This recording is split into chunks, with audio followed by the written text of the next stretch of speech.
প্রিয় দর্শক মণ্ডলী, রথযাত্রা যদিও প্রধানত উড়িষ্যার শ্রী জগন্নাথ ধাম পুরীতে অনুষ্ঠিত হয়, তবে রথযাত্রা বাঙালির প্রধান অনুষ্ঠানের একটি।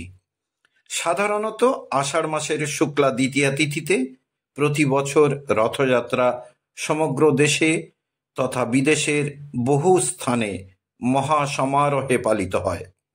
পুরাকালে রাজা ইন্দ্রদ্যুম্ন প্রথম রথযাত্রা শুরু করেন। তারপর গজপতি রাজা প্রতাপরুদ্রের হাত ধরে শ্রীমান মহাপ্রভুর সময় থেকে রথযাত্রা আরও জোর কদমে শুরু হয়। রথযাত্রা ভক্ত ভগবানের মিলন উৎসব। ওই সময় বৈকুণ্ঠ থেকে ভগবান জগন্নাথ মাধুর্য আস্বাদনের জন্য তথা ভক্ত দর্শনের আশায় সুন্দরাচলে গুন্ডিচা মন্দিরে আসেন। এই পুণ্যতিথিতে গৃহে কিছু বিশেষ আচার পালন দ্বারা নাকারাত্মক শক্তিকে পরাজিত করা যায় এবং সুখ সমৃদ্ধি বাড়িয়ে তোলা যায়। আসুন দেখা যাক কি সেই উপায় বৃদ্ধি বাড়িয়ে তোলা যায়। আসুন দেখা যাক কি সেই কাজ। রথযাত্রায় আতপ চাল, কড়ি, তুলসী পাতা দিয়ে করুন এই কাজ। টাকার বৃষ্টিতে টের পাবেন না অভাব। আগামী 7ই জুলাই পালিত হবে রথযাত্রা। আষাঢ় মাসের শুক্লাপক্ষের দ্বিতীয়া তিথিতে পালিত হয় এই উৎসব। রথযাত্রা তিথি অত্যন্ত গুরুত্বপূর্ণ। এই পবিত্র তিথিতে কিছু বিশেষ আচার আচরণ পালন করলে জীবনে অর্থ ও সৌভাগ্যের পথ সুগম হবে। চলছে আষাঢ় মাস। আগামী 7ই জুলাই পালিত হবে রথযাত্রা। আষাঢ় মাসের শুক্লাপক্ষের দ্বিতীয়া তিথি এই উৎসবের। এই তিথিতে ভোরে স্নান সেরে নিন কোনো পুণ্য নদীতে।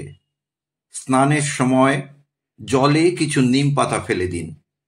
তাহলে জীবন থেকে দূর হবে সমস্ত নেগেটিভ এনার্জি এবং ফিরে আসবে পজিটিভ এনার্জি। রথযাত্রা তিথি অত্যন্ত গুরুত্বপূর্ণ। এই পবিত্র তিথিতে কিছু বিশেষ আচার আচরণ পালন করলে জীবনে অর্থ ও সৌভাগ্যের পথ সুগম হয়, বলেছেন জ্যোতিষ বিশেষজ্ঞ পণ্ডিত হিতেন্দ্র কুমার শর্মা। বাড়িতে জগন্নাথ আছে, বলরাম ও সুভদ্রার বিগ্রহও আছে অথবা ছবি আছে, সেখানে রথযাত্রা তিথিতে সাজিয়ে তুলুন সাদা ও হলুদ ফুলে লেপন করুন শ্বেত চন্দন। এই সময় নিজের মনস্কামনা পূর্ণ করার জন্য জগন্নাথের আসনে নিবেদন করুন 11 রকমের ফুল, 11 রকম ফল। একটি হলুদ কাপড়ে মুড়ে 11টি কয়েন বা কড়ি রেখে দিন জগন্নাথের আসনে।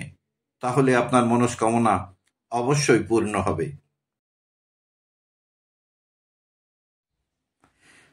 কড়ি বা কয়েন রাখার সময় কড়ি বা কয়েনে কেশরের টিপ দিতে ভুলবেন না। পরে ওই কড়ি বা কয়েন হলুদ কাপড়ে মুড়ে রাখুন আলমারির লকারে, যেখানে টাকা পয়সা ও গহনা রাখেন, ঠিক সেখানেই। জগন্নাথের বিগ্রহের সামনে প্রজ্বলিত করুন ঘিয়ের প্রদীপ। লক্ষ্য রাখতে হবে যাতে সেটি নিভে না যায়। বাড়িতে ভগবান শ্রীবিষ্ণুর বিগ্রহ বা পটচিত্র থাকলে তার সামনে পিতলের বাটিতে রাখুন আতপ চাল, 2 কাঁচা হলুদ এবং একটি 1 টাকার কয়েন। 108টি বা 54টি তুলসী পাতার মালা তৈরি করুন এবং জগন্নাথকে সম্প্রদান করুন। তবে তুলসী পাতা ছিদ্র করে মালা গাঁথবেন না। তুলসী পাতার বৃন্ত একের পর এক বেঁধে মালা তৈরি করুন।